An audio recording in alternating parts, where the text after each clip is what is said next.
Let's go. UFC baby? Vegas 59. Diego Santos versus Jamal Hill. This is, I mean, honestly, pretty. Mazio's back home. Let's go, Mazio. Yeah, we're visiting the roots this weekend. Visiting roots up at NYC. Too bad you're not in Vegas to see this phenomenal fight night card. Now, honestly, you'll hear it throughout this throughout our conversation, but all of us are a little bit underwhelmed by this card. I mean, I think there's some great fights, definitely some great UFC debuts from some big time stars coming off the Ultimate Fighter, but not a lot of names you might recognize.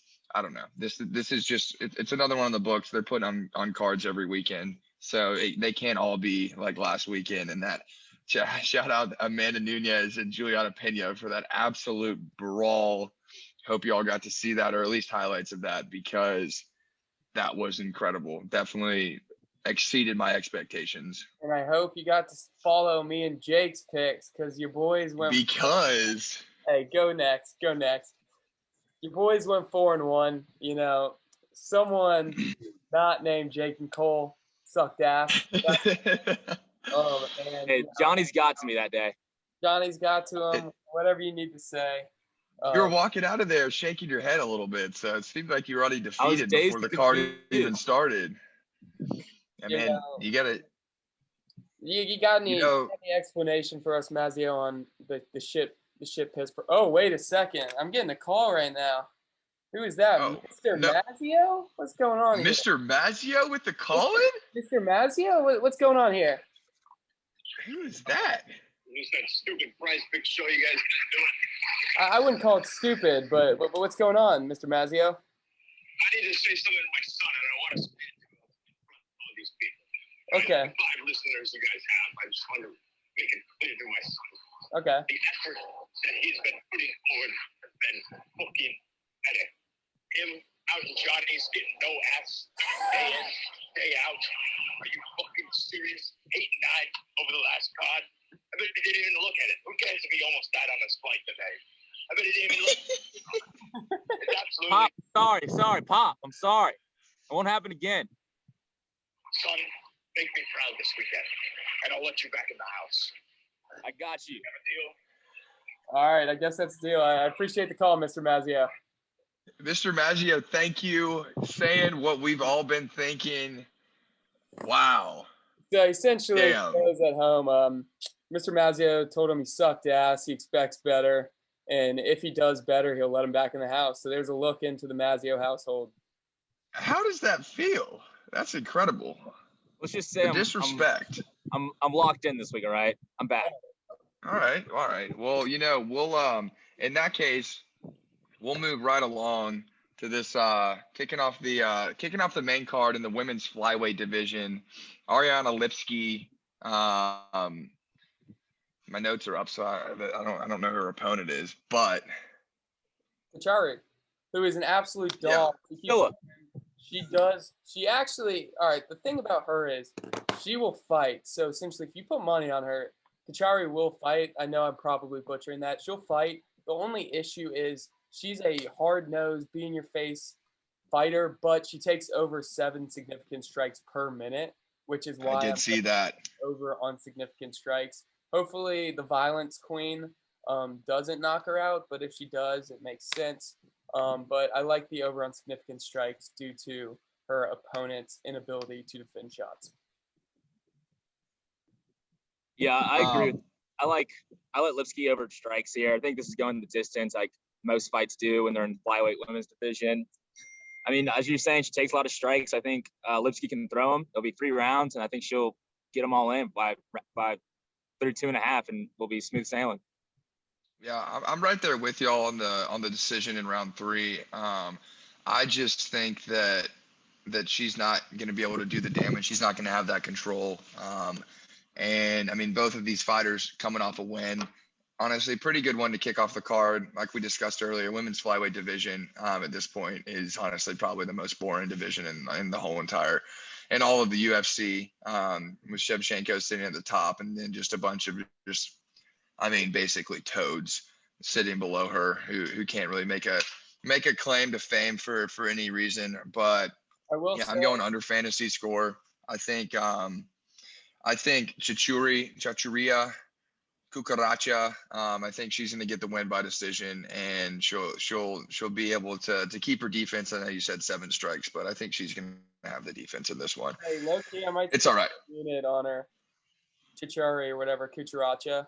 I might sprinkle a unit on her. You know, Lipsky Sprinkle a unit has a tendency on that money to line. go up or wane off. So, you know, maybe a unit play there, but I still like over significant strikes. Absolutely. Moving right along. Finally, in one of these fight night cards, we've got a heavyweight brawl. This one should be good. Second fight of the main card, Augusto Sakai versus Sergey Spivak, as you can see on your screen right here. Augusto is coming off a 3-fight loss KO streak, and Spivak is coming off a first-round KO of Greg Hardy, who, I mean, to be honest, Greg Hardy has no defense, so that's not super impressive. That's not super impressive or surprising to anyone. But I'm looking for another brawl in the heavyweight division. Unfortunately, our boy, the Black Beast, Derek Lewis, was not on the winning side of the last heavyweight brawl that we watched this past weekend. I think he'll be back. He's got something to prove. But hopefully not fight in Texas. Yeah, I'm going with Spivak with a KO in round 1, and I'm going under 7.5 minutes on fight time. What do you guys think? I think Spivak is not that great on the feet, in my opinion. I like him to try to get him to the ground. That's really his only way of path to victory or clear path to victory. He could still win if he stays on the feet, but I think it's going to be a lot dirtier than he would want. So I like him taking him down twice over 1.5. Yeah, I like both the picks. I think both coincide with me. Takedowns means less significant strikes, Cole's hits, and then under fight time, that means my strikes are going to get hit. I think this will be a first round KO from anyone. But I think Spivak's not going to get 41 powerful punches in, and I think he wins first round. And should be an interesting fight, and probably a lot of haymakers thrown in the first 30 seconds. I like that pick. Oh, if I'm compiling all of our picks correctly, we're shooting for a first round on the second takedown, grounded pound KO, game over. Why don't we just get a submission? I like that. Second takedown. Or we could get a submission as well. First round submission, first 1.5 round submission. Anything's possible. Gents, pick your poison, but I don't know. Maybe stay away from Maggio, who a little unpredictable here. We're moving right along. Walker versus Miller. This is our first bout, I guess, of fighters that are coming off this most recent season of The Ultimate Fighter, both of which showing promise throughout the season. I unfortunately didn't see much of that because having a translator for one of the people that is co-hosting the Ultimate Fighter seasons threw me off a little bit, but I think this one should be good. Are we back in the women's flyweight division with this one? We're around it for sure. We're in the woman. Yeah. Fans, this isn't the best card. You know, you kind of have a little hangover from UFC 277. We're excited because we can make money. We do our research, but in terms of this, I know Juliana Miller. I know she's a junkyard dog. She's in your face fighter.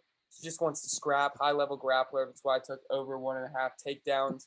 Honestly, she's young. She's a work in progress, but I like the younger fighter here over Brogan Walker. Think she can get those 2 takedowns. Think the over is going to hit. Think it's going to be a brawl.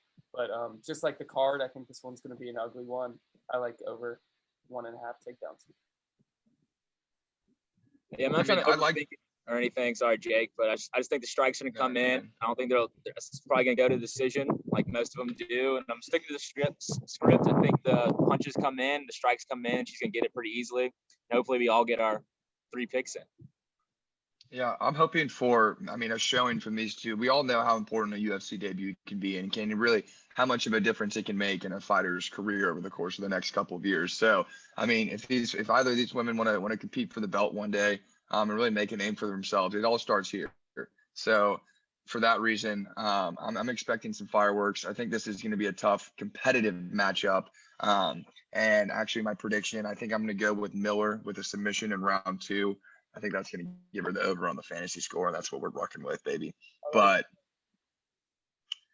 moving right along. Anybody want to introduce this one? I know we got our second heavyweight bout of the night. Also, two gentlemen coming off of the most recent season of The Ultimate Fighter.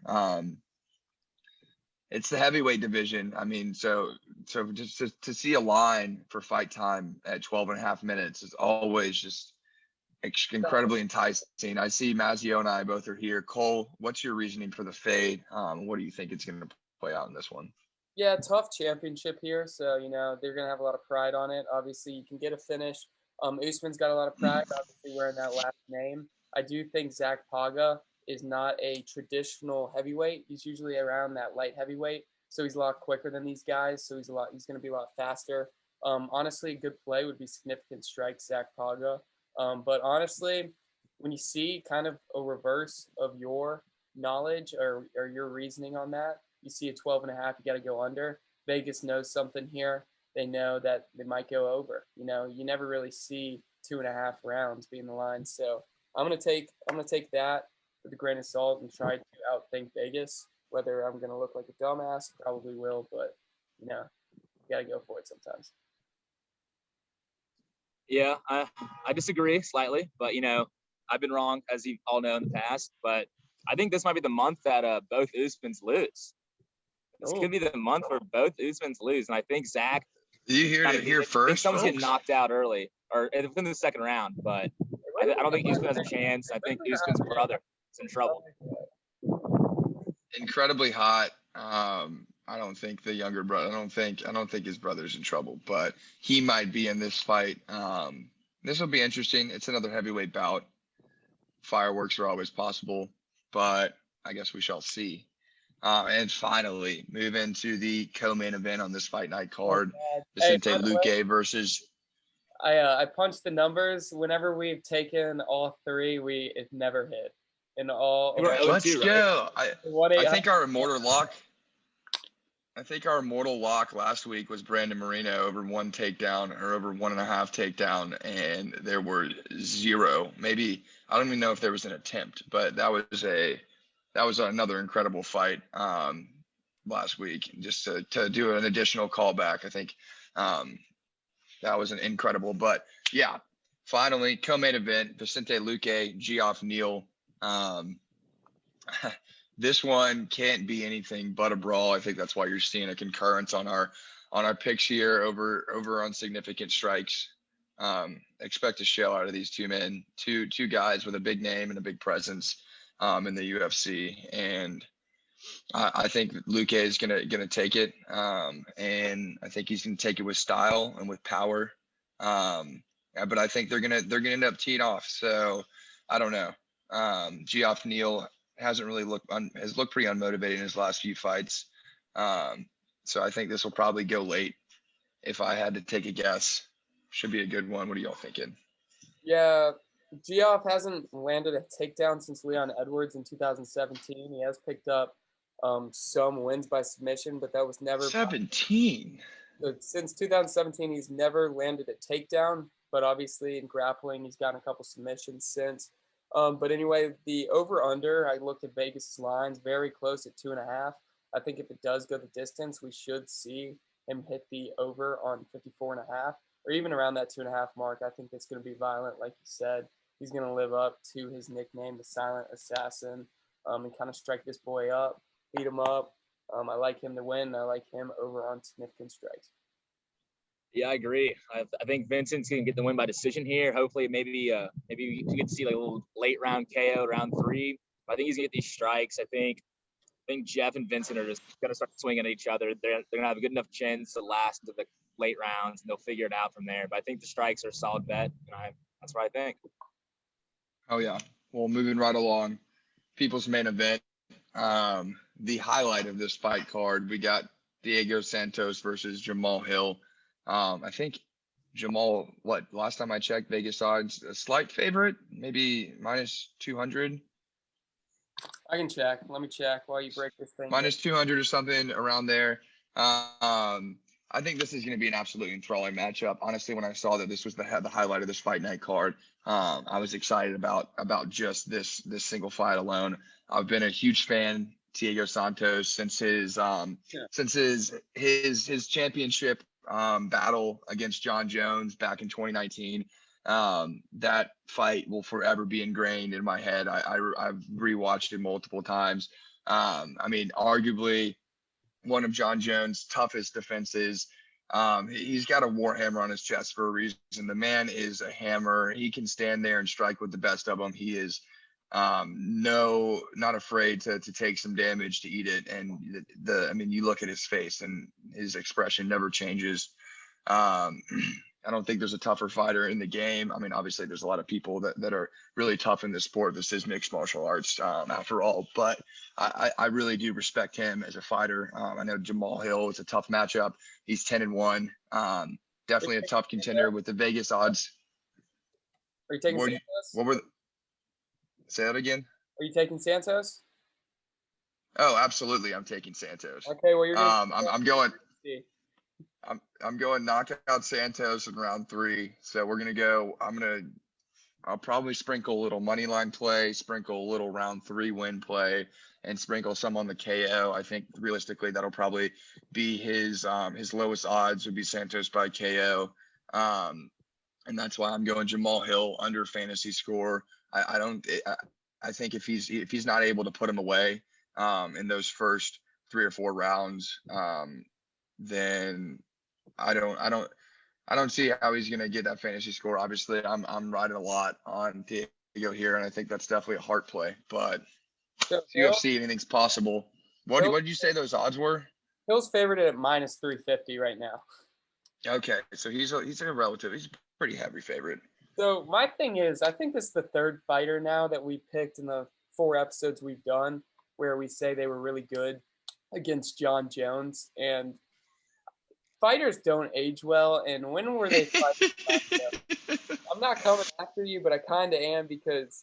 No, I think that's a fair point. He's taken some damage against then. Unfortunately, the chin starts to go, and I like under 10 minutes. I don't know who's going to do it. I'd like Jamal Hill. Get creative. I really like Jamal Hill as a fighter as well. I think he's got a lot of talented striking. He gets creative. Thiago Santos, over and over again, we've seen this song and dance, 5-round fights.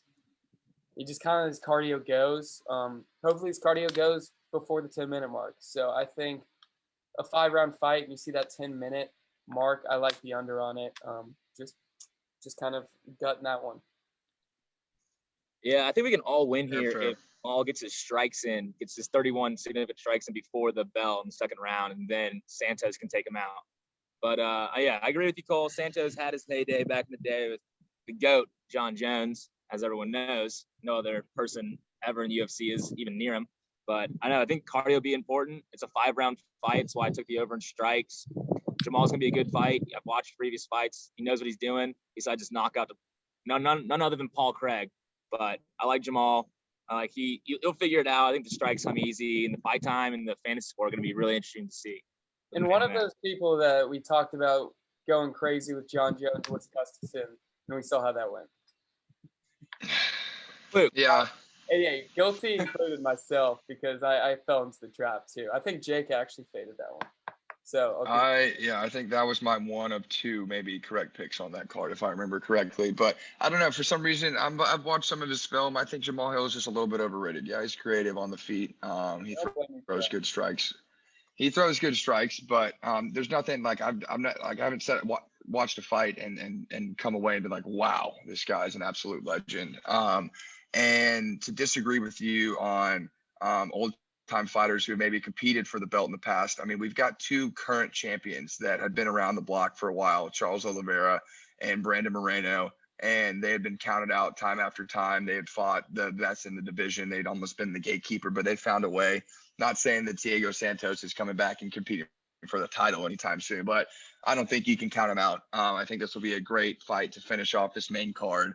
I think both of these dudes are going to bring it, and it'll be a good time. But yeah, we can move right along. I know we're probably running a little long on this guy, a little more conversation, but y'all know how, the rules. You know the rules with flex flame. One flex. One flex, one power. If you don't know the rules, you don't know what you're doing, then you need to go back and watch some other videos. But yeah, we'll dive straight into it. My flex play for this fight is going to be And we don't have a person for there. It's going to be under somebody's 78.5 fantasy score. We got Spivak under 7.5 fight time, Luke A over 54.5 significant strikes, and Jamal Hill under 106.5 fantasy score. I'll go back and look at that, and I'll provide a comment for anybody who's super concerned. But power play, I'm really betting on Lipsky under 78.5. Lipsky under 78.5. I'm looking for that power play. Like I just said, we just finished talking about it, but I think Thiago Santos is still the truth. So we're going under 106.5 fantasy score for Jamal. And I think Luke A, like we said, it's going to be a brawl over 54.5 strikes. I think that's a good one. A good Cole. I'm following your lead on this one. Pick two, throw $30 on it, and just be happy when you win money. Try to 3x that thing. All right. So I like under 10 minutes, Hill, Spivak. I like Spivak over 1.5 takedowns. Terrence McKinney. This is a guy on the prelims. I really don't know why he's on the prelims this fight, but he's on the come up. I think his over-under on time is 4 minutes. So let's go. Over on 20.5 significant strikes, and Miller over on 1.5 takedowns. I think you might take the over on that 4 minutes. I don't know, but that's essentially first round finish. But anyway, power play under 10 minutes, and then McKinney under 20.5 significant strikes. I think this guy's the freaking truth. I love McKinney, and that's honestly what I'm most excited about this card. I think it would be great. Maz, take us home. All right, so where everyone tuned in for right here. I like Lipsky over on strike, 68.5. McKinney, I'm fading Cole. I took over on strikes, 20.5. I think he'll get it round two, but I think he's gonna play with his food a little bit. I got a little feeling he's gonna play with his food. I'm feeling good. And then he's gonna put him on the barbecue. Oh yeah. And then we got Zach Paga under 12.5. I think he or Usman gets KO'd and wakes up the canvas round two. And then prelim Edgar over 15.5 strikes. Just like that number. I think he can hit. Power play, Lipsky again over on strikes. I like Vincent over on strikes again. That's gonna be a fun fight. He's get those strikes in, pepper him in. He's get the dub this round. And then Hill. I like Hill on strikes. I think he might also want to play with his food with and Thiago Santos, but hopefully he gets those strikes in before Thiago likes to throw one of those famous left kicks to the noggin. But who knows? Those are my picks. I'm feeling pretty good about it. I think it's gonna be an overhand right, but don't count on it. All right, boys. Well, enjoy your weekend, Mazio. Sorry to have your dad calling like that. I don't know where that came from, but That's okay. Yeah. I'm having dinner with him later. All right, good man. Well, y'all will be able to duke that out. I'm sure we'll keep the family the family violence off the show moving forward here. But yeah, good luck this weekend, everybody. Prizepicks, that's code 3XPERTS on Prizepicks. Get your money matched, get some insurance, and hopefully have a good time. But we'll see you soon with maybe some graphics updates. It's only up from here, so we appreciate you tuning in.